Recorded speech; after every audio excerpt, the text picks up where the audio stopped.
We guide you through how to create a group chat on Facebook Messenger so you can chat with multiple people at once. First thing you need to do is open the Messenger app on your phone and tap the compose or new message icon in the top right corner.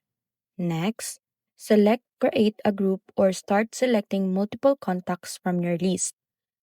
After choosing the people you want to add, tap next and give your group chat a name so it's easy to recognize. You can also add a group photo or change the theme if you want.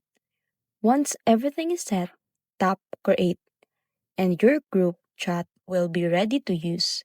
This allows you to send messages, photos, videos, and make a group calls all in one conversation, making it perfect for friends, family, or work discussions.